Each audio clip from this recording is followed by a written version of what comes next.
En esta hora quiero compartir un tema acerca de cómo entender Mateo 24. Veo un tema importante porque creo que de alguna u otra manera la mayoría de creyentes, y creo que desde hace muchos años, siempre miramos Mateo 24 para hablar de las señales antes del fin. Sin embargo, una lectura seria, una lectura en su contexto, pues nos va a hacer entender que muchas de esas señales realmente ya se cumplieron y claro, seguramente hay alguna enseñanza para la iglesia, para los tiempos del fin, pero en lo general, pues mi objetivo hoy en el estudio que voy a realizar, pues es que nos demos cuenta que Mateo 24 ya se cumplió en el año 70 más o menos después de Cristo. Y bueno, vamos a iniciar. Sin embargo, uno de mis objetivos principales es que como iglesia descansemos en Dios. Quiere decir que podamos entender que, eh, que no tenemos por qué tener miedo al fin del mundo. Primero porque la iglesia como tal no vamos a participar del fin del mundo. Eh, la iglesia va a ser llevada con su Señor para sus bodas. Aquí va a quedar el anticristo durante 7 años.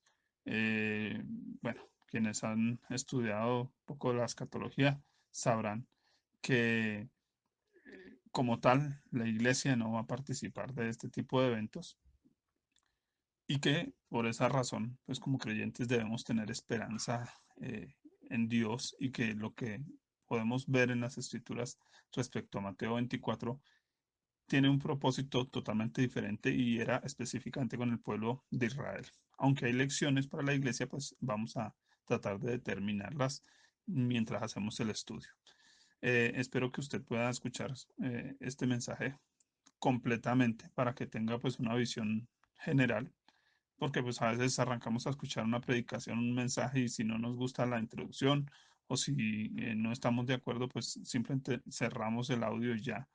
Pero pues el objetivo es que cuando estudiemos la Biblia, pues tratemos de estudiarla toda en su contexto y podamos mirar de manera completa pues los argumentos y podamos mirar lo que no solo la Biblia nos dice, sino la historia nos cuenta. Entonces, pues arranquemos. Quiero leer Mateo 24:1 dice, cuando Jesús salió del templo y se iba, se acercaron sus discípulos para mostrarle los edificios del templo. Dice, respondiendo a él, les dijo, versículo 2, ¿veis todo esto? De cierto os digo que no quedará aquí piedra sobre piedra que no sea derribada. Antes de dar una introducción al texto como tal, quiero leer una frase o unas palabras de Max Lucado y dice lo siguiente. Algunos cristianos están tan obsesionados con los últimos días que no pueden darse cuenta de los días presentes. Otros son exactamente lo opuesto. Saben que Jesús viene, pero viven como si tal cosa nunca fuera a ocurrir. Unos están tan aterrorizados mientras que los otros ni se inmutan. ¿Será que puede haber un equilibrio? Pregunta Max Lucado en su frase. Creo que es lo que se pretende el día de hoy, buscar un equilibrio, porque hay gente que ya no espera la venida de Cristo, ya no espera que nada de esto suceda, y otros simplemente están tan obsesionados con eso que viven con temor, con miedo todo el tiempo en vez de vivir con confianza pues en Dios, porque finalmente nuestra vida está escondida en Él, en sus manos y dependemos totalmente de Él. Y Él siempre ha recalcado para que ustedes tengan confianza en mi venida, para que tengan confianza en mí. De hecho, por ejemplo, Apocalipsis nos dice que Él espera que nosotros nos gocemos, que seamos bienaventurados leyendo lo que Él nos enseña allí. Así que veamos Mateo 24. Para hallar un equilibrio tiene que hacerse preguntas correctas para poder sobrevivir eh, eh, a, a esto que la Biblia nos narra aquí, que nos parece que va a ser tan terrible, pero que necesitamos entender. ¿Cómo lo entendemos? Entonces, ¿cómo entender Mateo 24? La confusión primaria al leer Mateo 24 es la tendencia malograda de sacar los textos de su contexto, cosa que produce interpretaciones exageradas o sensacionalistas que asustan en lugar de fortalecer la fe de los creyentes. Entonces debe prevalecer una observación juiciosa del contexto, preguntando a quién y por qué. El maestro acaba de dar un sermón de juicio a los apáticos fariseos. Recuerden que viene desde el capítulo 22 el Señor hablando con los fariseos. Y entonces el maestro acaba de dar ese sermón de juicio a esos apáticos fariseos, lo que sin duda pues también creó tensión en el mismo grupo de los discípulos de Jesús. Entonces, nada mejor que un comentario positivo como para sacar una sonrisa al Señor. Entonces Pedro pues y los otros discípulos están como pensativos y tratan de romper el hielo y mientras van saliendo de esa confrontación desde Mateo 22 y esa exhortación en Mateo 23 a los fariseos, a los religiosos, tratan de romper el hielo. Versículo 1 y 2 de Mateo 24 dice, cuando Jesús salió del templo, se acercaron sus discípulos para mostrarle los edificios del templo. Respondiendo él les dijo, ¿veis todo esto? De cierto os digo que no quedará acá piedra sobre piedra que no sea derribada. Creo que la pregunta de ellos o lo que ellos querían, pretendían era decir, mire qué bonito templo, qué bonito lugar. Y Jesús dice, no, no, no, no, ustedes no entendieron todo lo que acabo de hablar con los fariseos, no lo entendieron. Señores, no va a quedar piedra sobre piedra. Creo que eso debió haberlos dejado helado a los discípulos porque ellos no volvieron a preguntarle nada más de ese lugar donde estaban saliendo del templo hasta que llegaron al Monte de los Olivos. Allí sí ya hicieron preguntas directas. Versículo 3. Y estando él sentado en el Monte de los Olivos, los discípulos se le acercaron aparte diciendo, dinos, ¿cuándo serán estas cosas y qué señal habrá de tu venida y del fin del siglo? Ahora, ¿será que Pedro, Jacobo, Juan y Andrés, que son los que están haciendo la pregunta, tienen en mente el fin del mundo? Creo que vamos a tener que revisar. Vemos que tanto el evangelista Marcos como Lucas presentan sus preguntas de manera muy diferente. Marcos 13, 3 al 4 dice que Jesús se sentó en el monte de los olivos frente al templo y Pedro, Jacobo, Juan y Andrés le preguntaron aparte, dinos cuándo serán estas cosas y qué señal habrá de tu venida cuando todo esto o todas estas cosas hayan de cumplirse. En Lucas 21:7 nos dice de la siguiente manera, y le preguntaron diciendo, Maestro, ¿cuándo será esto? ¿Y qué señal habrá cuando estas cosas estén para suceder? Mire que ahí no suena tan escatológico la pregunta, suena más como, bueno, ¿y cuándo será? ¿Cuándo serán estas cosas? ¿Cuándo será esto? ¿Cuándo sucederán estas situaciones? Esto que tú nos estás diciendo de que el templo va a ser derribado, ¿cuándo lo van a derribar? Mientras que Mateo pareciera más escatológico, ¿sí? Centrado más en eventos más futuros o apocalípticos. Dice en Mateo, tu venida y el fin del siglo. Ahora, pero solo ver el poco entendimiento que los discípulos tenían acerca de estas cosas espirituales, mucho más acerca de cosas escatológicas. El solo hecho de leer Hechos 1, del 6 al 7, nos hace entender que ellos no estaban preguntando sobre el fin del mundo, ellos están preguntando sobre eso que Jesús acaba de decir de que no va a quedar piedra sobre piedra en el templo, así que no está hablando del fin del mundo, Jesús no les va a hablar del fin del mundo, no les va a referir nada sobre eso. Seguramente hayan algunos principios allí que nos puedan servir como iglesia, pero les va a hablar de lo que va a suceder con Jerusalén. Hechos 1, 6 al 7 dice entonces los que se habían reunido le preguntaron diciendo, Señor, ¿restaurarás el reino a Israel en este tiempo? Qué interesante. Ellos, uh, Jesús les había hablado allá en Mateo 24 que iba a ser quemada la ciudad de Jerusalén. Y ellos, sin embargo, Aquí todas están preguntando, bueno, pero tú vas a restaurar a Israel, ¿cierto? Tú vas a restaurarlo político y militarmente, económicamente. Y Jesús les dijo, no les toca a ustedes saber ni los tiempos ni las sazones. Entonces, ¿de qué querían saber los discípulos? Básicamente, ellos querían saber cuándo el templo sería destruido y la casa de Israel dejada desierta. Eso lo dijo Jesús ¿en dónde? En Mateo 23:38, unos versículos antes de iniciar Mateo 24. Por eso necesitamos ver en contexto siempre las escrituras para poder entenderlas. Los teólogos, algunos teólogos dan a entender que pues Mateo 24 pudiera mirarse en dos partes, una que es la profecía a Israel y otra que serían principios aplicables a la iglesia, pero que sigue siendo la profecía a Israel, de donde se pueden extraer eh, cosas importantes para pensar en el fin de los tiempos y cuál debiera ser nuestras actitudes, aunque eso, a mi gusto personal, creo que Mateo 25 abarca un poco más ese asunto para la iglesia. Sí, obviamente fue dicho a los discípulos respecto a Israel y a su pueblo, a esa generación, pero pueden aplicarse a la iglesia. Mm, ¿Cuál fue la profecía para Israel? Entonces, inicio aclarando por qué esta profecía fue para Israel y no a la iglesia. ¿Cuáles esos vaticinios y la forma en que ellos se enfrentarían ese momento? Eh, Algunos escatólogos sugieren una división entre el versículo 20, 34 y 35. Dice allí, de cierto os digo que no pasará esta generación. Cuando la Biblia habla de una generación, está hablando más o menos de un siglo, de 100 años.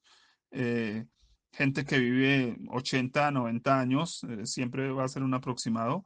Y Jesús dice hasta que todo esto acontezca. O sea que Jesús está diciendo, antes de 100 años va a tener que suceder esto. El cielo y la tierra pasarán, pero mis palabras no pasarán. Esa última frase de Jesús es un rotundo he dicho, es un amén, se va a cumplir. ¿Cuándo se va a cumplir? En esta generación. Qué interesante que cuando está hablando de generación, nosotros hablamos de nuestra generación. ¿A qué me refiero yo cuando digo mi generación? A personas que tienen más o menos la misma edad. Estoy hablando de 100 años, de un siglo. Ahora, una nota, básicamente aquí, una generación aplica unos 40 años vitales y ya que se encontraban alrededor del año 37, tenemos que entender que Jesús nació más o menos en el año 4 o el año 7. eh, Estamos más o menos en el año 37 después de Cristo y eso indica que todo lo que Jesús está hablando o va a hablar en Mateo 24, terremotos, hambres, pestes, etcétera, va a suceder posiblemente en los años subsiguientes hasta el 75. Cuando vemos la historia, todo se cumplió más o menos en esa misma época. Los discípulos lo sabían, la iglesia primitiva lo sabía. ¿De qué otra forma entendemos Mateo 24? El uso marcado del plural, y entonces cuando hablo de plural es varios. Entonces, en el versículo 19, 22, 29 dice días, estos días, contrastado con el singular día. eh, o en Marcos 13:32 dice aquel día, indicando un evento futuro pues a mayor escala, ¿no? O sea, daría a entender que cuando Jesús usa días, pues estos días, momentos en que va a pasar eso, mientras que cuando dice aquel día, ya se está refiriendo a un evento mucho más amplio o futuro. A los judíos, pues se les indicó el tiempo y creo que es interesante pensar que Mateo 24 simplemente es una ampliación por parte de Jesús de lo que dio el profeta Daniel. Versículo 15 en Mateo 24 dice, por tanto, cuando veáis en el lugar santo la abominación desoladora de que habló el profeta Daniel, el que lee entienda. Mire que Jesús aquí dice algo interesante, el que lee entienda. ¿A qué los está llamando si él les está dando un discurso? a leer. Entonces, ¿qué es lo que tenían que hacer los discípulos o qué tenían que hacer las personas que escucharan el mensaje de Mateo 24? Jesús les está indicando a leer. ¿A dónde debían leer? Debían leer donde encontraran esa frase de la abominación desoladora. ¿Dónde se encuentra? Daniel 9, 25 al 27. Así que los creyentes iban a estar siendo advertidos y tendrían que mirar a las escrituras a Daniel. Dice allí, sabed pues y entiende que desde el día de la salida de la orden para restaurar y edificar a Jerusalén hasta el Mesías príncipe habrá 7 semanas y 72 semanas y se volverá a edificar la plaza y el muro en tiempos angustiosos, y después de las 72 semanas se quitará la vida al Mesías. Así que ahí hay un punto de referencia. ¿Desde qué momento empieza a contar el tiempo para la destrucción de Jerusalén, según Jesús? Desde la muerte del Mesías. Quiere decir que de ahí en adelante se va a tener que contar el tiempo. Dice, más no por sí. Y el pueblo de un príncipe que ha de venir destruirá la ciudad y el santuario, y su fin será con inundación, y hasta el fin de la guerra durarán las devastaciones.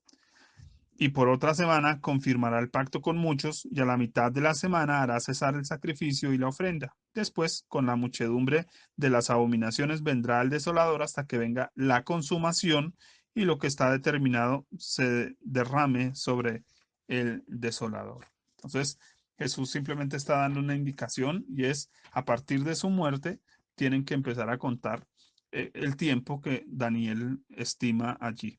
Entonces, siempre va a llegar a la misma fecha, aproximadamente entre el 70 y el 75 después de Cristo. La profecía presenta lo que sucederá después de quitar la vida al Mesías en el versículo 26 y 27, quedando Mateo más como una exposición ampliada del profeta Daniel. Dice, se destruiría la ciudad y el santuario. ¿Por qué tendría que ser destruido el santuario? Y eso es un punto importante y es que eh, Cristo fue el sacrificio perfecto y ellos no quisieron aceptar el sacrificio perfecto que Dios mismo proveyó desde el cielo, que era su Hijo. Así que ya no tenía sentido ofrecer sacrificios en ese lugar o en ese templo. Ahora, Jesús nos habla de que vendrían inundaciones. De ahí que Jesús dice que tenían que buscar lugares altos. Mire que esto lo está diciendo Daniel y Jesús lo está repitiendo. Simplemente ellos van a tener que buscar lugares altos. Habrían guerras, vendrían devastaciones. El término devastación tiene que ver con terremotos, hambres, pestes, volcanes, etcétera. Todo lo cual sucedió, ya lo vamos a ver. Y pues obviamente esos terribles acontecimientos confirmarían al pueblo judío que Cristo es el Mesías. Ellos tenían que darse cuenta que Jesús es el Mesías. ¿Por qué? Porque para esa época ya iban a tener el Nuevo Testamento, la Escritura, iban a tener esas cartas de los evangelios en sus manos y los creyentes debieron haber profetizado de eso que iba a venir porque tenían Mateo 24 para hacerlo, tenían estas frases de Jesús o estas enseñanzas de Jesús que necesitaban compartirle al pueblo, que iban a venir ese tipo de acontecimientos.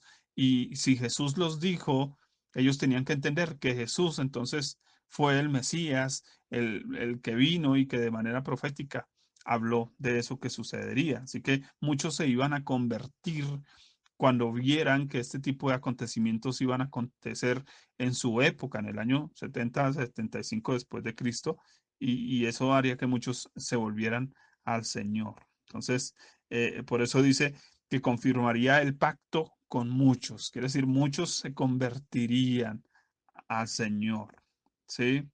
Y ellos tendrían que entender, pues, que Dios mismo se encargó de hacerles cesar sus sacrificios porque ya no tenían ninguna razón de ser. ¿Qué más podemos ver? Y es que el tiempo del fin, en cambio, no tiene una fecha definida. Los creyentes no estamos esperando una fecha definida, mientras que a los israelitas se les dio un tiempo definido bastante marcado, bastante exacto. De hecho, así como Daniel fue exacto para indicarle a esos magos orientales llegara ya la estrella al día que Jesús había nacido, pues creo que podemos confiar en que Daniel fue bastante exacto también para hablar de esta profecía de cuando se derribaría el templo y no quedaría ni piedra sobre piedra y se quemaría la ciudad de Jerusalén e Israel dejaría de ser nación hasta nuestros tiempos. Eh, Mire lo que dice, porque aquí no está hablando Jesús de del fin del mundo, sino de su segunda venida. Y en el versículo 36 dice, pero el día y la hora nadie sabe, ni aun los ángeles de los cielos, sino solo mi Padre. Eso significa que tal revelación vendría tras volver Cristo al Padre. El Espíritu Santo suministraría dicha información a los apóstoles. ¿Y qué podemos entender? Jesús no tenía la información de cuándo sería, pero Jesús volviendo al Padre podría obtener la información y dice, yo os haré saber lo que el Espíritu Santo les va a hacer saber lo que oiga del Padre y lo que oiga de mí. Así que Jesús pudo llegar allá a preguntar, bueno, ¿y cuándo va a pasar? Para poder darle una indicación a sus discípulos. ¿A través de quién da ese tipo de indicación? Pues lo va a hacer de Juan, básicamente porque él es el profeta del Nuevo Testamento. Entonces, primera de Juan 2, 18 al 28 nos dice, hijitos, ya es el último tiempo. Qué interesante. No dice será algún día el último tiempo, ya es el último tiempo. Los judíos debían prepararse porque ya estaban viviendo en el último tiempo para ellos, porque iban a consumarse todo este tipo de catástrofes, de situaciones en su época. Dice, según vosotros oísteis que el anticristo viene, así ahora han surgido muchos anticristos. Por esto conocemos que es el tiempo, que es el último tiempo. Mire cómo Juan utiliza el término último tiempo. Versículo 26 al 29. Os he escrito esto sobre los que os engañan, pero la unción que vosotros recibisteis de él permanece en vosotros. No tenéis necesidad de que nadie nos enseñe, así como la unción misma os enseña todas las cosas y es verdadera y no es mentira según ella os ha enseñado, ya que hay un principio básico que no debiera haber sido solo aplicado a la iglesia primitiva, sino a nosotros. Dice, permaneced en él. Realmente nuestro trabajo no es averiguar si el anticristo llega mañana o pasado mañana. Nuestro verdadero trabajo es permanecer en Cristo. Y dice versículo 28, ahora hijitos, permaneced en él, para que cuando él se manifieste, tengamos confianza. ¿Cuál es el objetivo del Señor con dar Mateo 24, con dar todo este tipo de advertencias a sus discípulos? No es asustarlos, es simplemente prevenirlos para que ellos tengan confianza, para que ellos sepan que su maestro no les mintió, que su maestro les dijo y les advirtió. Y cuando alguien está advertido, dice que el advertido ve el mal y se esconde. Aquí Jesús nos dice, cuando vean el mal, hagan esto, corran, huyan a otra ciudad, suban a las montañas. Les está dando soluciones, salidas, y es lo que la iglesia debe entender, que el Señor nunca nos está dando lecciones en su palabra para asustarnos, al contrario, nos está dando lecciones para que nos fortalezcamos en Él. Por eso dice, ahora hijitos, permaneced en Él para que cuando se manifieste tengamos confianza, para que en su venida no nos alejemos de Él avergonzados. Quiere decir que el principal objetivo ni siquiera es saber cuándo ha de acontecer. El verdadero objetivo es que siempre estemos preparados, preparados. Segunda de Tesalonicenses 2, 1 al 2 dice, pero con respecto a la venida de nuestro Señor Jesucristo, y aquí sí ya se está refiriendo a los tiempos del fin, dice, y nuestra reunión con Él, ahí ya aparece el término parusia, ¿cierto? O rapto, como nosotros lo conocemos teológicamente. Dice, os rogamos, hermanos, que no os dejéis mover fácilmente de nuestro modo de pensar, ni os conturbéis, ni por espíritu, ni por palabra, ni por carta, como si fuera nuestra en el sentido en que el día del Señor está cerca. Lo que menos debemos tener es preocupación. Dice, no os conturbéis ni por palabra ni por espíritu. O sea, llegó un profeta a decir que mire que es mañana, que es pasado mañana. No tenemos por qué creer eso realmente. Todo nuestro trabajo debe ser permanecer en Cristo, vivir el día a día. El Señor mismo dijo, cada día trae su propio afán. Cada día vivimos para Él, Punto, punto. Eso es todo lo que tenemos que hacer. Ahora, hay frases contundentes en Mateo 24 que nos hacen pensar que Mateo 24 fue para los israelitas, para los judíos, básicamente, y no para la iglesia. Y es otra forma de entender esta primera parte de Mateo 24 y es el uso de proposiciones. Versículo 4. Mirad, ¿a quién les está hablando Jesús en Mateo 24? A los discípulos. Qué les está diciendo? Miren, versículo 6. Oiréis. ¿Quiénes eran los que iban a oír? Ellos eran los que iban a oír. Versículo 9. Os entregarán. ¿A quién era que iban a entregar? A ellos los iban a entregar. De hecho, estuvieron dispuestos a ser entregados. Versículo 5. Cuando veáis, ellos eran los que iban a ver. Versículo 20. Vuestra huida. Jesús les está hablando que quiénes son los que van a huir. Ellos, los discípulos, los judíos, los israelitas. Dice, en día de reposo. Y recuerden que para nosotros los creyentes ya no existe ese día de reposo. Para nosotros nuestro reposo es Cristo. Pero los israelitas siguieron guardando ese sábado. Así que él les habla, si es la oportunidad de huir el día de reposo, no se queden ahí reposando. Ese día sí van a tener que salir, correr, moverse.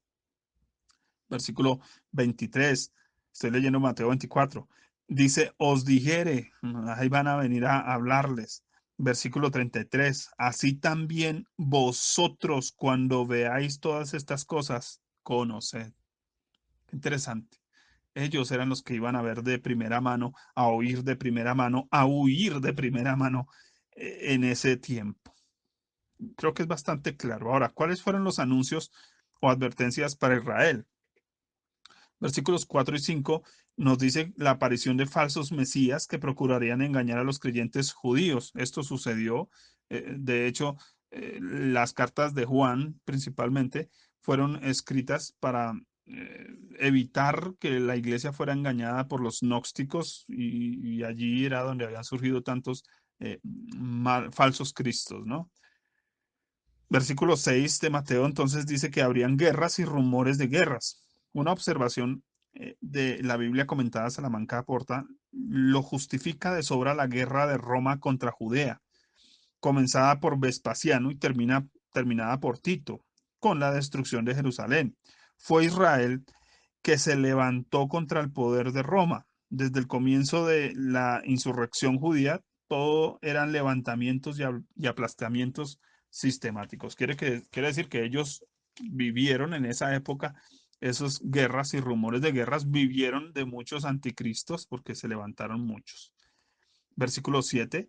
Las hambres, plagas hicieron su aparición en varias ocasiones durante la era apostólica. Y aquí creo que puedo agregar algo importante y es, si ustedes bien recuerdan, ¿por qué se escribió Filipenses? ¿Por qué se escribió Primera de Corintios 7, perdón, Primera de Corintios 9?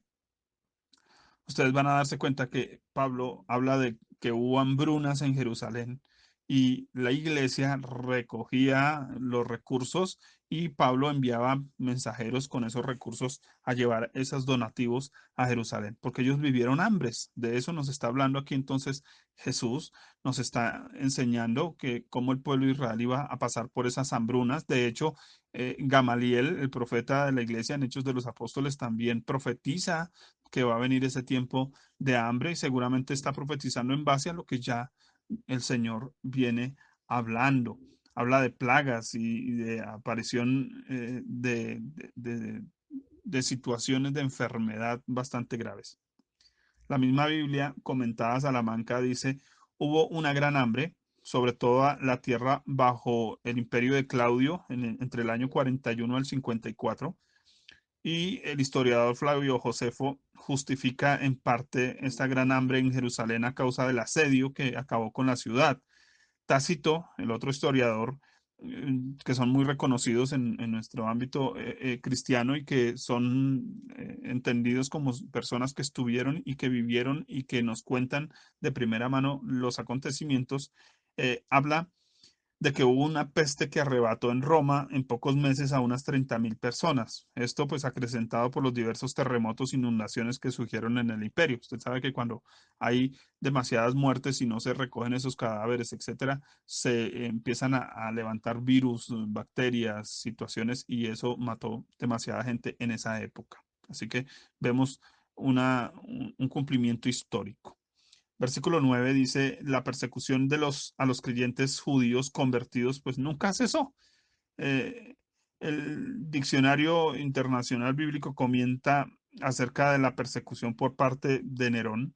Dice que adquirió una forma porque Nerón era alguien que incendiaba o incendió a Roma en el año 64 después de Cristo, acto del que Nerón mismo fue culpable, aunque culpó a los cristianos por sugerencia de su amante Popea, quien era projudía. Nerón inició una cruenta persecución que el historiador Tácito pues ha descrito. A algunos cristianos los envolvían en pieles de animales o los arrojaban a los perros y otros a las fieras en el anfiteatro para diversión de los miles de espectadores. Otros fueron crucificados y en el colmo de la crueldad de Nerón, empapó a algunos cristianos con materiales inflamables, los ató en postes y luego los encendió para alumbrar sus jardines mientras él paseaba en su carro triunfal entre estas antorchas humanas. Todos sabemos eso, así que mire que todo lo que Jesús está hablando en Mateo 24 se cumplió en ellos. Versículo 10, los creyentes judíos que claudican han existido siempre, porque pues, ahí habla que algunos negarían la fe y se entregarían los unos a los otros, y por obvias razones, mucha gente no se ha convertido de corazón. Uno piensa, por ejemplo, en un Ananías, en una Zafira, en Simón el Mago, por ejemplo, personajes que aunque se habían convertido, también se torcieron, ¿no? Pablo habla de creyentes que se volvieron atrás también. Así que no es nada extraño. Eso sucedió allí en aquella época, como muchos apostataron de la fe. El término apostatar significa mantenerse lejos y alejarse. Versículo 11. Obviamente también Jesús habló de los falsos profetas y de la proliferación, pues durante esa época apostólica, y eso fue pues bastante marcado también, cómo se levantó gente para contradecir el evangelio recién plantado que Cristo pues había dejado en sus discípulos. En el verso 12 pues también nos habla de la apostasía como tal de nuevo. Mm, Incluso dice que entregaron a otros para salvar su propia vida, y pues se cree, según los historiadores, que muchos de los espectáculos en el circo romano, la gente era despedazada por las fieras, y muchos de los creyentes que todavía los leones no habían caído sobre ellos, pedían misericordia y negaban su fe y eran sacados de allí, de en medio de ese circo romano. En el versículo 14, el Evangelio, y esto es un punto porque es aquí creo que donde la mayoría se quedan atorados, dice, y será predicado el evangelio del reino en todo el mundo para testimonio a todas las naciones, y entonces vendrá el fin. Y aquí la mayoría de gente dice, no, es que el fin del mundo no va a pasar hasta que el evangelio se predique en todos lados. Entonces, quiero hacer una aclaración importante. ¿Por qué? Porque todo el evangelio fue predicado a todo el mundo durante esa época apostólica.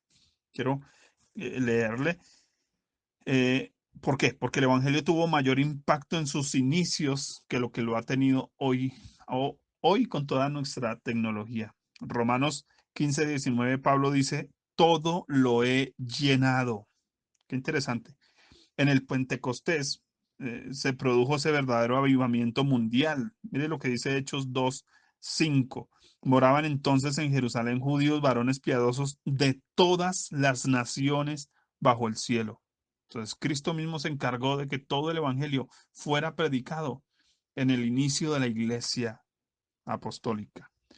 Colosenses 1:23 dice, si en verdad permanecéis fundados y firmes en la fe sin moveros de la esperanza del evangelio que habéis oído, la cual se predica en toda la creación que está debajo del cielo, del cual yo, Pablo, fui hecho ministro. Mire cómo Pablo está afirmando que el Evangelio se predicó en toda la creación debajo del cielo durante su época, durante ese tiempo. Creo que es bastante claro ahí. Eso nos hace entender entonces que en la época de los apóstoles la tierra disfrutó de una verdadera expansión del Evangelio, fruto de la obra poderosa del Espíritu Santo, porque eso fue lo que Jesús dijo en Hechos 1:8. Recibiréis poder cuando haya venido sobre vosotros el Espíritu Santo y me seréis testigos en Jerusalén. Ahí no está hablando de una Jerusalén espiritual, está hablando de la Jerusalén física, en toda Judea, la Judea física, en toda Samaria, la Samaria física, y hasta lo último de la tierra. ¿Cuál tierra? Pues esa tierra de ese tiempo, de esa época que recibió el Evangelio, como ya lo acabamos de ver en esos otros textos. Y quisiera, y no por desanimarlos en nuestro trabajo misionero evangelístico, pero hacer una nota interesante y es en comparación a lo descrito hoy, solo el 3% de la población mundial profesa el cristianismo en nuestra época. Estoy hablando hoy 2020. Entonces, solo el 3% de la humanidad hoy es cristiana. Y el 96% que corresponde a lo que conocemos como la ventana 1040, nunca ha escuchado ni siquiera el nombre de Jesucristo. Entonces, si nos ponemos hoy a pensar, entonces, ¿cuándo va a venir Cristo? Si se supone que tiene que convertirse todo el mundo, que hay que predicarle a todo el mundo y ahí sí viene el fin, ¿cuándo vamos a acabar? ¿Cuándo va a venir Cristo realmente? No puede ser para esta época. Hoy no está tan expandido el Evangelio como lo estaba o lo estuvo más bien en la época de los apóstoles. Así que volvemos a ver de nuevo que está Jesús hablando del fin, pero no del fin del mundo, sino simplemente del fin de esa generación, de esos que crucificaron a Jesús, de esos que dijeron su sangre sea sobre nosotros. Y eso fue lo que vino, su sangre vino sobre ellos. Ellos mismos profetizaron su propio mal. Ahora, el versículo 15 en Mateo 24 nos habla de la abominación desoladora y no es otra cosa que la incursión de los malvados romanos en el templo judío. Así que cada advertencia del Señor se cumplió antes de llegar el año 70 después de Cristo, culminando con la incursión del encargado del ejército romano. ¿Y saben cómo se le llamaba a Tito? Tito el desolador. ¿Y qué había dicho Daniel? Vendrá el desolador. ¿Cómo se llamaba Tito? ¿Cómo le decían? ¿Cuál era su nombre, su apodo? El desolador. Ahora, él ordenó romper incluso la baldosa del templo, que es interesante porque los historiadores nos cuentan que Tito derribó todo, todo, y no solo derribó, sino que puso a sus soldados a romper ladrillo por ladrillo. ¿Qué había dicho Jesús? No quedará piedra sobre piedra. Se cumplió al pie de la letra lo que el Señor expresó. Ahora, ¿cómo se iban a sostener los judíos, creyentes o no creyentes, en medio de esa situación que tenían que vivir? Entonces, ellos iban a tener que atender a las instrucciones de Cristo. Versículo 4 al 5 en Mateo 24, ellos dicen que debían estar apercibidos de la ola de engaño generalizada. Entonces, lo primero que tenían que estar era atentos a los falsos maestros, a los falsos profetas, a los falsos cristos, a los malos pastores, etcétera. En el versículo 6, los juicios eran necesarios y se debían mantener en su confianza en Dios. ¿Por qué? Porque Jesús dice algo interesante en el versículo 6, porque aún no es el fin. Quiere decir, eso no va a ser el todo. Tranquilos que la iglesia no va a acabar ahí. Es lo que Jesús les está diciendo. La iglesia no va a terminar con la destrucción de Jerusalén. No va a ser el fin. Al contrario, Jesús dice, es el principio de dolores. Eso nos da a entender entonces que la iglesia pues va a tener un principio de dolores según el versículo 8. Así que es una referencia a lo que sería la destrucción total de Jerusalén. Quiere decir, cuando venían esas persecuciones, cuando vinieron esas hambres, cuando vinieron esos rumores de guerra, cuando vinieron todos esos apóstatas, etcétera, no iba a ser el fin, simplemente el principio de dolores, pero iba a haber un tiempo, sea un año, sea 2 años, que iba a intensificarse eso un montón. Mire lo que dice Lucas 21:20, pero cuando viereis a Jerusalén rodeada de ejércitos, sabed entonces que su destrucción ha llegado. Bastante claro, creo yo, que Jesús habla a su pueblo. Ahora, mm, es interesante y dice que incluso en ese sitio de Jerusalén, cuando Tito rodeó la ciudad, hubo tanta hambre que las mujeres comían a sus propios hijos, los cocinaban para comérselos. Ella nos cuentan los historiadores, tanto Flavio Josefo como Tácito. Ahora, esa precaria situación de la nación daría a los creyentes cristianos, la oportunidad de manifestar su fe, su amor y su generosidad, de predicar el evangelio también. Eso nos dice que muchos judíos que no creyeron a Jesús en su venida tuvieron que creer a Jesús en esa segunda venida, en ese momento o en ese siguiente acontecimiento que Jesús es el que nos relata. Ahora, los creyentes cristianos judíos no debían resistirse a los encarcelamientos, sino depender plenamente del Espíritu de Cristo. Eso nos dice Lucas 21, 14 al 19, donde nos dice que ellos pues no debían pensar que debían responder, sino que el Espíritu Santo les daría eh, cómo responder. Mm, En el versículo 13, entonces examinamos que dice más, el que persevere hasta el fin, este será salvo. Nos dice algo importante y es que los creyentes no debían debilitar su amor por el Señor. Esto los salvaría. Y aquí el término salvar no significa que ellos, si perseveraban, se salvaban eternamente, ¿no? Ellos ya tenían la salvación.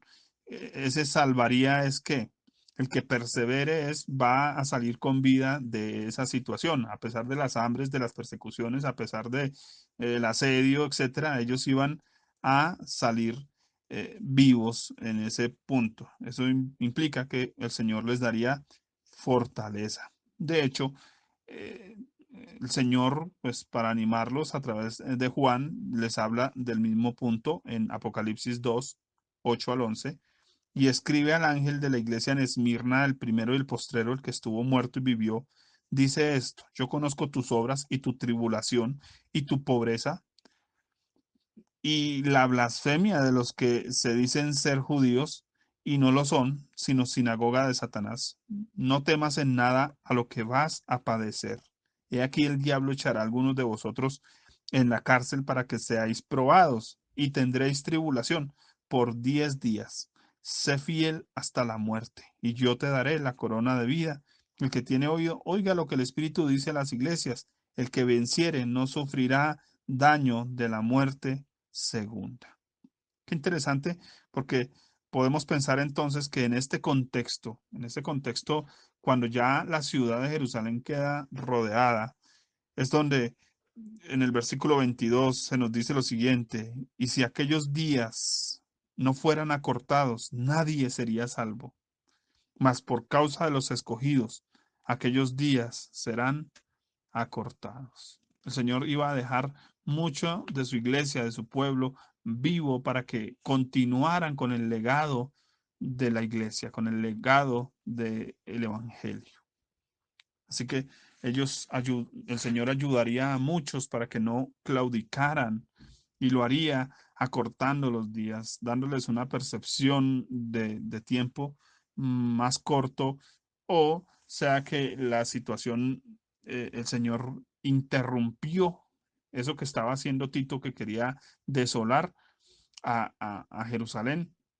Dios lo interrumpió, no lo dejó seguir con su maldad, sino que lo trancó, y eso lo vamos a ver ahora en la parte histórica, que me parece espectacular. Ahora, en el versículo 16, los creyentes cristianos judíos fueron invitados a huir a los montes, seguramente por la inundación profetizada por Daniel 9:26. En el versículo 17 y 18, estamos leyendo Mateo 24, el creyente judío no debía aferrarse a sus posesiones materiales. Dice, no descienda a su casa a tomar su manto. ¿Por qué? Porque sus casas iban a ser destruidas. Entonces, separarse de sus lugares o huir era una oportunidad de vivir. Entonces, ellos necesitaban hacerlo, huir era lo importante. Ahora, si venían inundaciones y usted estaba en su segundo piso, en sus casas, que era muy común en Israel que eso fuera, pues obviamente se iban a salvar. ¿Por qué? Pues estaban en lugares altos. En el versículo 20 al 21, el creyente pues debía orar para que se le permitiese una buena huida, que no fuera en día de reposo, que no estuvieran las mujeres, en su caso, embarazadas, que Dios tuviera misericordia. En ese sentido, pues debían estar simplemente alerta. Versículo 23 al 26 dice, durante aquel tiempo que aparecerían personas ofreciendo algún tipo de salvación. Y creo que hoy nos pasa igual. Llegan muchos profetas a decir, no, rebélate contra el gobierno, vamos a hacer tal cosa, no nos dejemos, vamos a hacer. Y lo que Cristo les está diciendo es, no se pongan a defenderse, huyan, corran, suban a los montes, salgan de su casa, muévanse de tal lugar a tal lugar. Creo que el Señor lo hizo así, inclusive uno pensaría que cuando Cristo nació, eh, el Señor Dios debió haberse encargado de Herodes y matar a Herodes, pero no lo hizo. Al contrario, le dijo a José, muévete allí.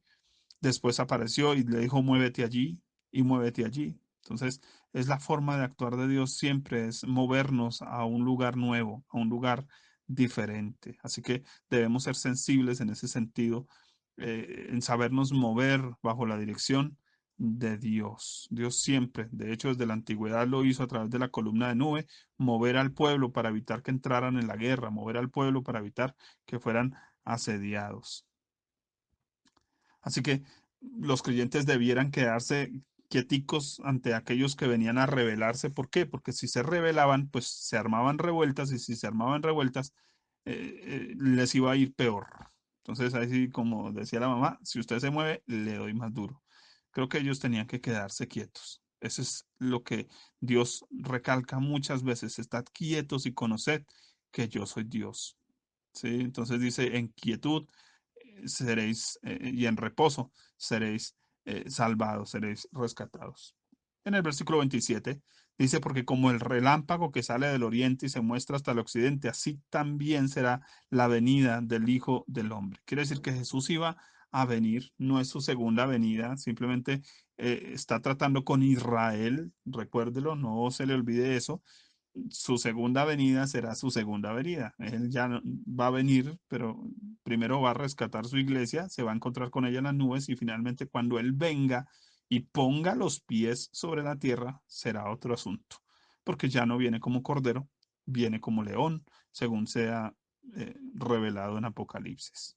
Así que debemos entender esta venida como una forma de la gracia de Dios en que Jesús se mostró a su pueblo para que ellos se dieran cuenta que el Mesías ya había venido, para que se arrepintieran de lo que hicieron, que fue matar al Mesías. Eh, Qué importante entonces entender todo esto. Por eso Lucas 17, 20 al 24, Jesús advierte, dice, preguntado por los fariseos cuándo había de venir el reino de Dios, le respondió, el reino de Dios no vendrá con advertencia, ni dirán helo aquí o helo allí, porque aquí el reino de Dios está entre vosotros. Y dijo a sus discípulos, tiempo vendrá cuando desearéis ver uno de los días del Hijo del Hombre y no lo veréis, y dirán, helo aquí o helo allí. No vayáis ni lo sigáis, porque como el relámpago que al fulgurar resplandece desde un extremo del cielo hasta el otro, así también será el Hijo del Hombre en su día. Entonces, definitivamente, eh, todo nuestro trabajo es esperar, confiar en Dios. Versículo 28. La referencia a las águilas es porque él dice, donde esté el cuerpo muerto, allí aparecerán las águilas. Es un dicho que expresa más o menos la misma idea porque era un refrán común en Israel, pero ¿cómo lo traduciríamos a nuestro idioma, a nuestro argot? Y es pescar en río revuelto, pescar en río revuelto. Entonces, donde aparezca el cuerpo muerto, allí aparecerán las águilas. Quiere decir, había gente que iba a aprovecharse de esos momentos de plagas, de enfermedades, de esto, para venir con sus falsas profecías, para venir con sus propuestas de rebelarse, etcétera. Entonces él dice, donde esté el cuerpo muerto, allí aparecerán las águilas. Quiere decir que esos falsos profetas aprovecharían pues la angustia general prometiendo salidas falsas o alivio temporal. Y también da la idea de lo que es claramente en su venida, ¿cierto? Cuando alguien dice, debe haber algún muerto allí, los buitres andan alborotados. Entonces, también es una señal para nosotros como iglesia que cuando todo esto eh, confluya, sería la palabra correcta, confluya, cuando ya todo sea guerras, hambres, pestes, todo al tiempo, es el momento en que Jesús aparecerá. Es la otra forma de interpretar esa frase. Ahora, los juicios a las naciones en aquel tiempo, según los versos 29 al 35, describe un nuevo momento que puede entenderse observando la forma de actuar de Dios con Israel. Allá en Miqueas 7, 14 al 17 dice, apacienta tú tu pueblo con tu callado, el rebaño de tu heredad, que mora solo en la montaña, en campo fértil, busque pasto en Basán y Galaad como en el tiempo pasado. Yo les mostraré maravillas como el día que saliste de Egipto. Qué interesante porque cuando uno lee todo el Antiguo Testamento no va a encontrar que se haya repetido ese tipo de maravillas, pero ¿sabe cuándo se cumplieron? Entre el año 70 y 75 después de Cristo. El Señor mostró maravillas a favor de su pueblo. Dice, las naciones verán y se avergonzarán de todo su poderío. Quiere decir que esos que estaban rodeando a Jerusalén para destruirlos, ¿qué harían ellos? Se avergonzarían de todo su poderío. Dice, pondrán la mano sobre su boca, ensordecerán sus oídos, lamerán el polvo como la culebra, como la serpiente de la tierra, temblarán en sus encierros, se volverán amedrentados ante Jehová nuestro Dios y temerán a causa de ti. Quiere decir que esa nación que ya estaba a punto de destruir totalmente a Jerusalén en ese año, entre el 70 y el 75, huirían. Dios los haría huir. De hecho, hay una escena interesante en el Antiguo Testamento, en una guerra, donde la Biblia dice que Dios envió piedras y a piedra los echó. Pues puedo decirles que entre el año 70 y 75, después de Cristo, cuando Jerusalén estaba rodeada, Dios también envió piedras y los hizo huir para defender a su pueblo, porque aún creyendo o no creyendo en el Mesías, Israel es el pueblo del Señor. Ahora, mm, no estaban sino en su peor momento, ¿cierto? Toda la gente los aborrecían, porque es lo que dice ahí en Mateo 24, versículo 9. Serían aborrecidos, pero no está hablando solo de aborrecidos la iglesia, los creyentes, están siendo aborrecidos todos. Ahora, mm, habían llegado al límite de la persecución, habían llegado al límite. Así que Dios viene a poner freno al desenfreno para evitar, pues obviamente, la extinción del pueblo judío y la extinción de la iglesia en Jerusalén, de la iglesia de Cristo en Jerusalén. Entonces hizo temblar las naciones. Tales señales distraerían la cruenta atención que ha estado puesta sobre Israel, siendo un juicio divino ya no sobre el pueblo de Israel, sino sobre las naciones subyugadoras. Sirvieron además para confirmar la veracidad del Mesías a la nación judía, que ellos tienen un Salvador y Dios vino a defenderlos a pesar de haber matado al Mesías. Entonces, qué interesante. Esas señales cubrieron pues varios aspectos. Dice en el versículo 29 en Mateo 24 que iba a oscurecerse el sol y la luna, no darían su resplandor. Ahora, se debió posiblemente pues a un fenómeno eclíptico. Esta misma oscuridad manifiesta la indignación divina por el aumento de la maldad, siendo una evidencia clara del juicio. Según Amós 5:20, pues él nos dice que no será el día de Jehová tiniebla, sino luz, oscuridad que no tiene resplandor. Entonces, nos está simplemente dando una señal. Para los judíos debía ser una señal que se oscureciera todo de que era el día de Jehová, era su tiempo. Eso debía llevarlos al arrepentimiento. Mire lo que dice Job 22:13. Y dirás tú, ¿qué sabe Dios? ¿cómo juzgará a través de la oscuridad? Entonces, es como si Dios hubiera dicho, venga, yo apago la luz y voy a juzgar a los malos con la luz apagada, ¿sí? Ahora, los juicios de Dios generalmente se hacen en la oscuridad. Recuerden allá en Egipto, eh, cuando vino la mortandad de los primogénitos de noche. También nos habla en el versículo 29, pues, de estrellas que caerían del cielo. Para nosotros, sencillamente hoy desde la ciencia podemos entender meteoritos, que son los ejecutores del juicio de Dios. Según Jueces 5:20 dice, desde los cielos pelearán las estrellas, desde sus órbitas pelearán contra Sisara. Qué interesante que cuando Dios va a hacer juicio a las naciones, lo primero que empiezan a ocurrir son meteoritos, porque son una señal de un último llamado al arrepentimiento. Ya son la señal de, ya no aguanto más, no aguanto más, ¿sí? Así que qué importante que podamos entender esto. Les dejo de tarea leer Eclesiastés 12 del 1 al 8. Mm, Esos meteoritos y esas señales, porque de hecho Dios creó, dice, los cielos, la tierra, las estrellas como señales para marcar tiempos, deben ser claras para nosotros como creyentes, para los judíos, para los creyentes de aquella época, debió haber sido claro de que les está hablando el Señor, de juicio, juicio ya no sobre ellos, sino juicio sobre las naciones.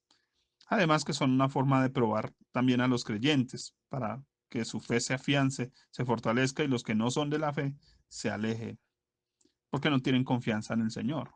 Isaías 13, 9 al 12 dice aquí, Jehová viene, el día de Jehová viene terrible, de indignación, de ardor, de ira, para convertir la tierra en soledad y raer de ella a sus pecadores, por lo cual las estrellas de los cielos y sus luceros no darán su luz, y el sol se oscurecerá al nacer, y la luna no dará su resplandor. Y castigaré al mundo por su maldad, a los impíos por su iniquidad, y haré que cese la arrogancia de los soberbios, y abatiré la altivez de los fuertes. Haré más precioso que el oro fino al varón, y más que el oro de Ofir al hombre. Mire cómo Dios purifica, cómo Dios perfecciona a través de sus juicios a su pueblo. Apocalipsis 3:10 también nos dice, por cuanto has guardado la palabra de mi paciencia, yo también te guardaré de la hora de la prueba. Dios llama a eso prueba. Entonces, mientras castiga a las naciones, prueba a su pueblo. Dice que ha de venir sobre el mundo entero para probar a los que moran sobre la tierra. Primera de Pedro 4:17 dice, porque es tiempo de que el juicio comience por la casa de Dios. ¿Por dónde había comenzado? El pueblo de Israel, la iglesia que estaba en Jerusalén. Ellos fueron probados primero, pero luego vino entonces al resto de las naciones. Por eso dice, y si primero comienza por nosotros, ¿cuál será el fin? Y cuando dice cuál será, es que va a ser peor de aquellos que no obedecen al Evangelio de Dios. Les iba a ir peor. Ahora, los gobiernos saben de los juicios y de estas cosas que pueden acontecer, ¿sí? Entonces es importante que entendamos que Dios siempre advierte y en nuestro caso, por ejemplo, que hoy tenemos tantos aparatos eléctricos, tantos telescopios y satélites que observan. Los gobiernos saben de eso, pero ellos no advierten. Mire lo que dice Isaías 47:13. Te has fatigado en tus muchos consejos, o sea, en los científicos, la ciencia. Comparezcan ahora y te defiendan los contempladores de los cielos. Entonces, ellos no pueden defendernos de eso. Simplemente pueden decir, ay, va a venir un terremoto, va a venir un volcán, va a venir un meteorito. Dice los que observan las estrellas, los que cuentan los meses para pronosticar lo que vendrá sobre ti. Ellos no pueden defendernos, podrán advertirnos, pero no defendernos. ¿Quién nos defiende? Nos defiende el Señor, advirtiéndonos cuál debe ser nuestra actitud, prepararnos para la venida del Señor, cuál debe ser nuestra actitud, huir a donde Él nos diga, movernos de acuerdo a su palabra. Eso es lo que realmente importa. Él es el único que nos salva porque el verdadero Salvador y la salvación solo pertenece al Señor. Así que Este tipo de señales también implicarían una disminución en el pueblo de Dios, pero en ese pueblo infiel, porque hay un pueblo que se mantiene firme, pero hay un pueblo que es infiel y cuando vienen esas pruebas, muchos de ellos no soportan y se apartan. Miren lo que dice Deuteronomio 28:62. Y quedaréis pocos en número en lugar de haber sido como las estrellas del cielo en multitud, por cuanto no obedeciste a la voz de Jehová, tu Dios. Muchos creyentes murieron durante esos tiempos, muchos, pero simplemente ¿por qué? Dice, por cuanto no obedecisteis a la voz de Jehová, tu Dios. Es decir, estrellas mataron estrellas, meteoritos mataron estrellas, personas que tenía Dios propósitos maravillosos con ellos, pero por causa de no creer, de no confiar, pues padecieron este juicio. El versículo 29 nos dice que las potencias de los cielos pues serían conmovidas, allí en Mateo 24. Posiblemente la aparición de planetas o astros gigantescos como asteroides. Entonces, quiere decir, ellos empezaron a ver cosas en los cielos bastante raras. De hecho, hoy también pasa, ¿cierto? Pero sucedió durante esos momentos y serían eventos que harían retirar las tropas en contra del pueblo del Señor. ¿Por qué? Porque recuerde que eran culturas bastante místicas y este tipo de apariciones ya, por ejemplo, de ver o dos lunas, qué sé yo, estoy poniendo un ejemplo, eh, eh, generaban ellos esa superstición y entonces ellos decían, no, aquí Dios los está cuidando, Dios los está guardando. Entonces iban a retroceder, ya no iban a destruir totalmente a la gente, porque habían destruido Jerusalén, pero pues les faltaba matar a todas las personas, habían derribado todo, ¿sí? Entonces, para que no derribaran todo, pues Dios vino, intervino de manera sobrenatural. Mire lo que dice Isaías 13:13 al 14 porque haré estremecer los cielos y la tierra se moverá de su lugar. Y va a haber temblores.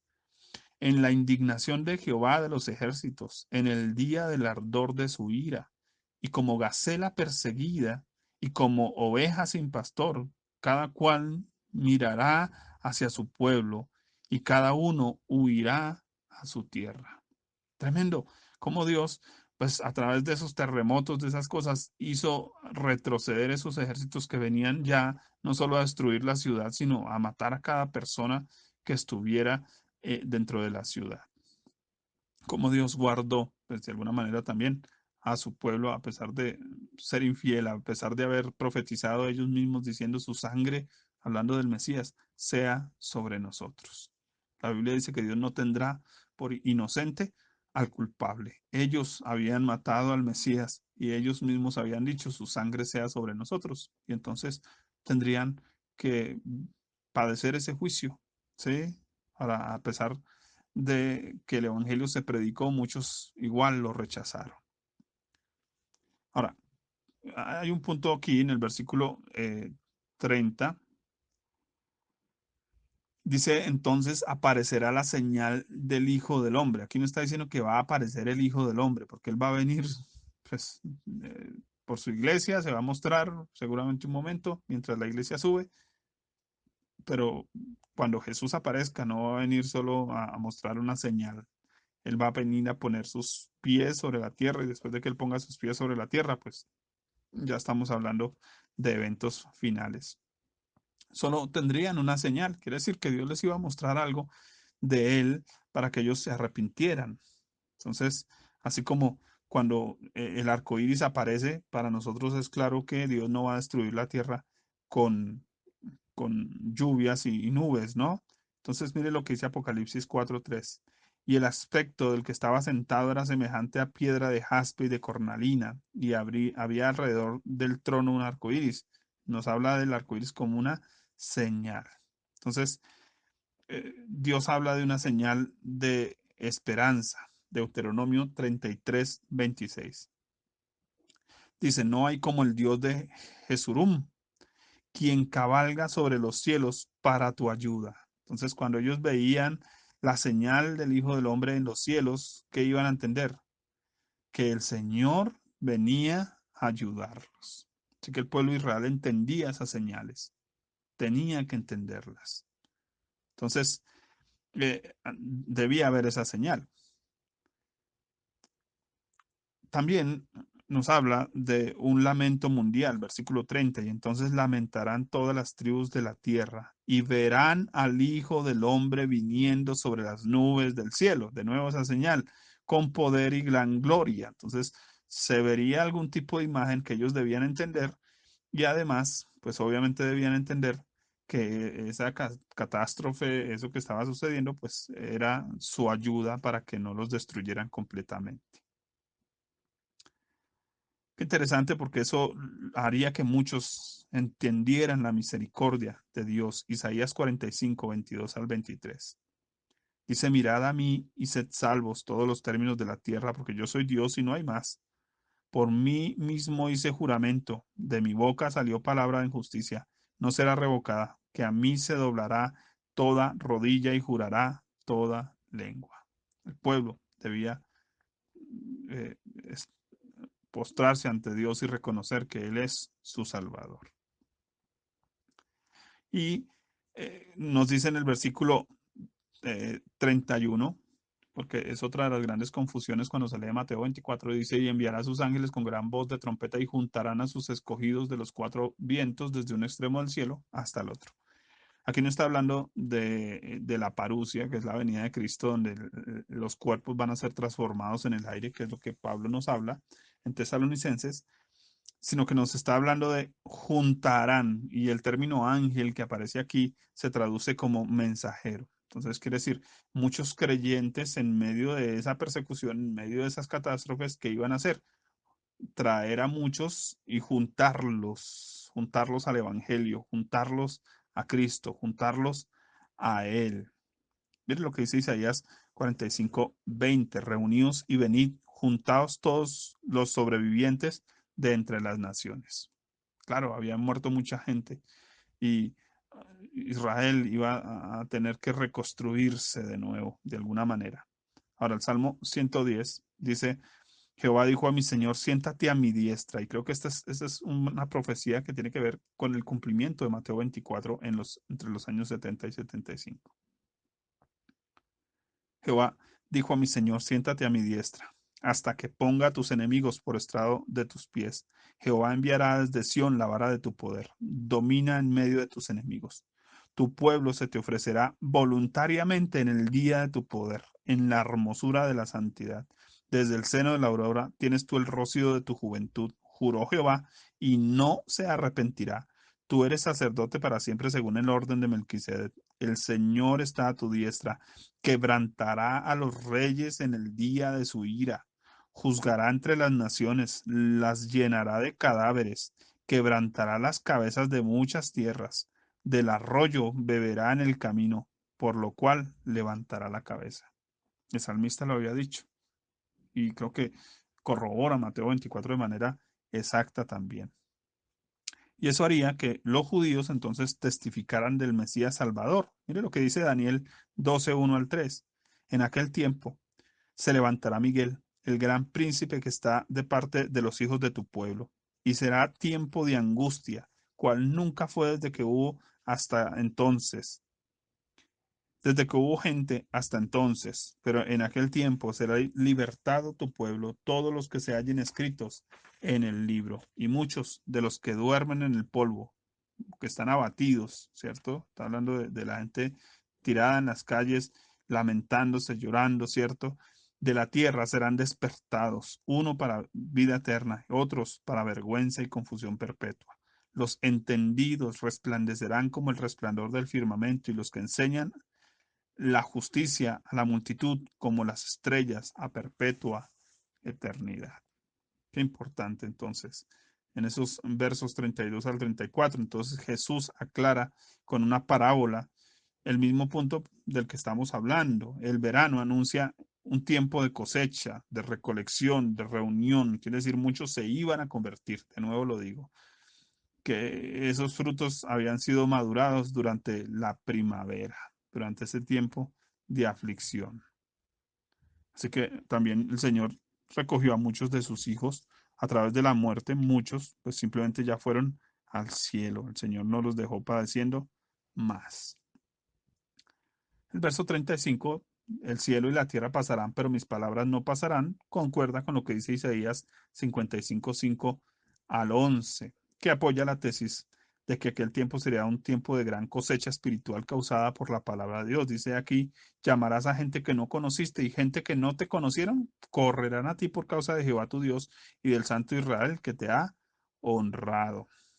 Qué interesante. Así, la frase del versículo 33 dice, así también vosotros cuando veáis todas estas cosas, conoced que está cerca, a las puertas. Se acerca a la expresión que invita a la apertura espiritual en Apocalipsis 3:19 al 20. Yo reprendo y castigo a todos los que amo. Sé pues celoso y arrepiéntete. He aquí, yo estoy a la puerta y llamo. Si alguno oye mi voz y abre la puerta, entraré a él y cenaré con él y él conmigo. Mire cómo las profecías se cumplieron a pie de la letra. Y quisiera leer aquí un documento y pues cuando ya miramos el resto de Mateo 24, pues simplemente nos da advertencias, pero pues antes de mirar esa parte, eh, quiero leer algo que encontré respecto a los historiadores y lo que ellos dicen. Primero, ellos dicen que en el año 79 hubo una explosión del Vesubio, ¿cierto? Que es uno de los volcanes más grandes. Y dice, aunque su reinado estuvo ausente de conflictos militares o políticos, Tito tuvo que afrontar un gran número de desastres naturales durante su mandato. El 24 de agosto del 79 después de Cristo, apenas 2 meses después de su ascenso al trono, el monte Vesubio entró en erupción, causando la casi completa destrucción de las ciudades de la bahía de Nápoles. Las ciudades de Pompeya y Herculano fueron sepultadas bajo toneladas de piedra y lava, causando la muerte de un gran número de personas. Tito designó a 2 excónsules para dirigir las tareas de reconstrucción y donó una gran cantidad de dinero del Tesoro Imperial con el fin de ayudar a las víctimas del volcán. El propio Tito visitó Pompeya tras la erupción y después otra vez al año siguiente. Durante la segunda visita, un incendio que duró 3 días estalló en Roma. Aunque el grado de destrucción no fuera tan desastroso como el del gran incendio del año 64 después de Cristo, Dion Casio registró, otro historiador, registró una larga lista de edificios públicos que fueron dañados parcialmente o consumidos totalmente por el fuego. Estos incluían el Panteón de Agripa, el Templo de Júpiter, el Diritrovium, el Teatro de Pompeyo y la Saepta Julia, entre otros. De nuevo, Tito pagó de su bolsillo los daños ocasionados por el fuego. Al parecer, también durante su época hubo una plaga durante el incendio, aunque se desconoce la naturaleza de la enfermedad y el número de los fallecidos. ¿Cómo sabemos que Dios defendió a los judíos durante los sitios romanos? Flavio Josefo dice lo siguiente: habían sucedido milagros que a esta gente supersticiosa y ajena de toda ley de religión no es lícito purgar ni con sacrificios ni con votos. Se vieron en el aire ejércitos armados que planeaban unos contra otros, perdón, que peleaban unos contra otros, resplandecer sus armas, llenarse el templo de una súbita luz que salió de las nubes. Se habían abierto repentinamente las puertas del templo y se había oído una voz mayor que humana, la cual dijo que los dioses se iban de allí. Se oyó también un gran estruendo como de gente que partía. Entonces, esto lo cuenta en su libro Historias de Cayo Cornelio Tácito en la página 473. Quiere decir que hubieron acontecimientos sobrenaturales durante esa época que manifestaban pues apariciones en las nubes. También nos dice aquel pueblo miserable era seducido por los embusteros que calumniaban a Dios como hombres presumidos, sin ojos, sin espíritu, despreciaban y no prestaban crédito a los claros y seguros indicios que predecían su futura ruina, sin consideración para las señales del Ser Supremo. Una vez aparecieron encima de la ciudad una estrella semejante a una espada y un cometa que duró un año entero.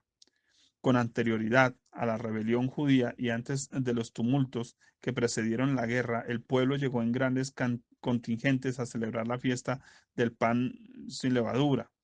El día octavo del mes de Sácticos o de Nisán, a la hora novena de la noche, brilló una gran luz en el altar y el santuario semejante al del día, persistiendo media hora. A los ignorantes se les antojó que era una buena señal, pero los escribas sagrados la interpretaron como un anuncio de los sucesos que ocurrieron a continuación. En la misma fiesta, una ternera parió un cordero en medio del templo, cuando el sumo sacerdote la llevaba a sacrificio. Más aún, la puerta oriental del patio interior del templo, que era de bronce y tan pesada que necesitaba 20 hombres para cerrarla, con cerrojos de hierro que hincaban en piedra, se abrió por sí sola a la hora sexta de la noche. Los guardas del templo avisaron a su jefe y entre todos consiguieron cerrarla con dificultad. El vulgo estimó que aquello era un prodigio venturoso, como si Dios les hubiera franqueado la puerta de la dicha, pero los sagaces comprendieron que se había disuelto de propio acuerdo la seguridad el templo y que la puerta abierta significaba una merced para el enemigo. Quiere decir que Dios salió de su templo. Proclamaron públicamente que el prodigio les pronosticaba la desolación venidera. Ellos entendieron los juicios de Dios, como dice Romanos, habiendo entendido el juicio de Dios. Los mismos judíos, muchos entendieron que lo que estaban viviendo era un juicio de Dios. Además, pocos días después de la fiesta, el 21º del mes de Artemisios, Giar, aconteció un fenómeno increíble y maravilloso. Se le podría tildar de fábula si no lo refiriesen los que lo presenciaron. Quiere decir que mucha gente lo vio y si la índole de los hechos que siguieron no justificase aquellas señales. Antes de la puesta del sol, corrieron entre las nubes, sitiando ciudades, carros y soldados armados de pies a cabeza. Recuerden, estamos hablando que estaban ellos sitiados. Y sucede esto. En la fiesta llamada Pentecostés, los sacerdotes, de acuerdo con la costumbre, penetraron de noche en el patio interior del templo al fin de realizar sus ceremonias y sintieron ante todo una sacudida acompañada de un ruido, terremoto. Y luego percibieron como la voz de un gentío inmenso diciendo, vámonos de aquí. Eso lo habla eh, en Las Guerras de los Judíos, libro 7, capítulo 12. Esta fuente judía posterior a los contemporáneos a la destrucción de Jerusalén, Josefo y Tácito añade algo más. Ocurrió después que fue visto sobre el Santo de los Santos, Santísimo, desde arriba durante toda la noche la figura de la cara de un hombre, cuya belleza no había sido jamás vista en toda la tierra. Su apariencia era muy asombrosa. Además, en aquellos días fueron vistos carros de fuego y jinetes, un gran gentío volando a través del cielo. Estamos hablando de un hombre que no es creyente, Flavio Josefo, es judío, claro, pero no es creyente en el sentido cristiano. Y están hablando de cómo ellos vieron y cómo la gente en Jerusalén vieron la señal del Hijo del Hombre, ¿cierto? Ahora, cuando la fiesta de Pentecostés se acercaba en esos días durante la noche, los sacerdotes escucharon dentro del templo algo como el sonido de hombres yéndose y el sonido de una multitud de hombres marchando en el templo. Ellos que debieron entender, si Dios se fue a este templo, ya no hay más sacrificios, el Mesías ya vino, es lo que tenían que entender. Dice, y una terrible y poderosa voz fue escuchada diciendo, vámonos y dejemos esta casa. Eso fue sacado de una historia medieval del antiguo Israel, traducida del hebreo al texto analítico de David Flusser por Steven B. Brockman, capítulo 87, titulado El incendio del templo.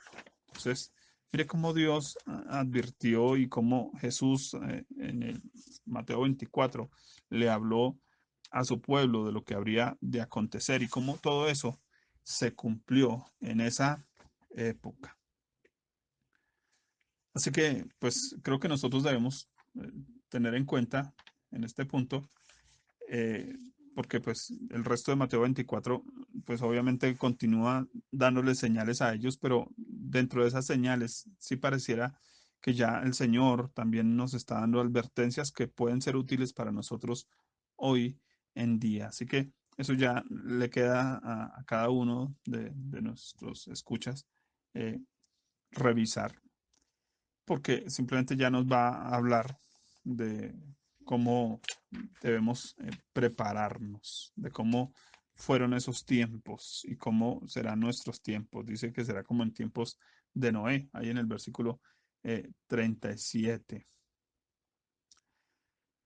que iba a haber pues obviamente ecumenismo, que iba a haber una ceguera espiritual generalizada, que pues obviamente debíamos estar alertas como padres de familia que cuidan de su casa, versículo 40 al 44, y significa pues estar velando, velando por las cosas para que no nos tomen por sorpresa. Creo que la iglesia igual tiene que estar alerta para que no nos tome todo por sorpresa en su regreso. Obviamente en su primer regreso, pues estamos preparándonos como una esposa, pero después, cuando el anticristo esté reinando, los que conocen ya las escrituras, pues van a tener que atender a lo que ya el Señor ha hablado. Así que ya sería revisar Apocalipsis básicamente. Quiero terminar simplemente con esto y creo que es un punto súper clave, ¿sí? Y es que la Biblia nos habla a nosotros de amar su venida. Y quiero terminar con ese texto. Primera de Timoteo 4, 2 al 8 dice que prediques la palabra, que instes a tiempo, fuera de tiempo, redarguye, reprende, exhorta con paciencia, con doctrina, porque vendrá tiempo cuando no sufrirá la sana doctrina, sino que teniendo comezón de oír se amontonarán maestros conforme a sus concupiscencias y apartarán de la verdad el oído y se volverán a las fábulas.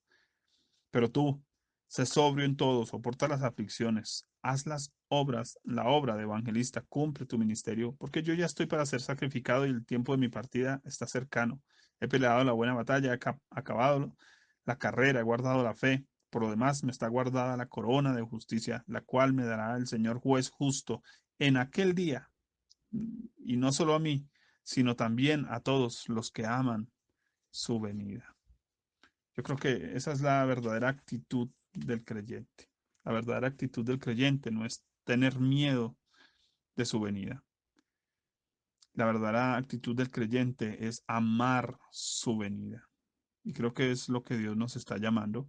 Y creo que podemos ver algo interesante y es que así como Jesús cuidó del pueblo de Israel, no solo de la iglesia, del pueblo de Israel, dejándoles profetas, dejándoles esta advertencia de Mateo 24, que debió haber guardado a muchos, que eso logró hacer que muchos que siguieron el consejo de su palabra obedecieran y se guardaran y guardaran sus familias, pues nosotros estamos también llamados a mirar la palabra del Señor.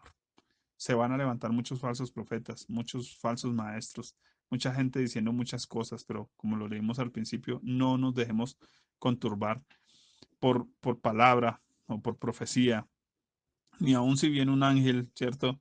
No, no, no, no. Nosotros nos guiamos por la palabra de Dios. Cristo ya ha dejado suficiente información para nosotros como iglesia.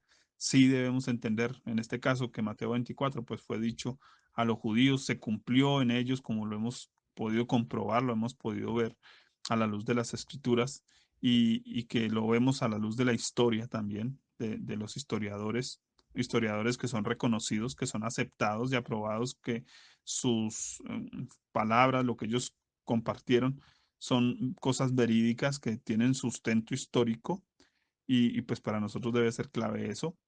Así que, eh, así como Jesús cuidó de su pueblo advirtiendo aquí en Mateo 24 sobre los acontecimientos y él no les negó que iba a hacer un juicio, él no les dijo, no, todo va a estar bien, todo va a estar perfecto. No, no, no, no. Él no nos, él dice, en el mundo tendrán aflicción, pero confiad, yo he vencido al mundo. Ya tenemos la victoria si estamos en él. Lo único que tenemos que hacer es disponernos a creer a su palabra y a seguir sus indicaciones. Así que para nosotros como iglesia creo que nos queda más bien la tarea de revisar bien cómo leemos la Biblia. Uno, dos, debemos revisar bien las escrituras en su contexto, debemos revisar otros pasajes de las escrituras que ya nos hablan directamente a nosotros como iglesia y qué es para la iglesia y qué no es para la iglesia. Eso es importante pues lo entendamos, creo yo. Así que pues bendigo su vida. Gracias por la paciencia. Sé que pues es bastante información, que es bastante extenso el material, pero pues creo que no podía hacerlo de otra manera. Se necesitaba sustentarse y sustentarse a la luz de la misma escritura y de lo que culturalmente se puede también entender para que pues no estemos simplemente haciéndole decir a la Biblia algo que no dice.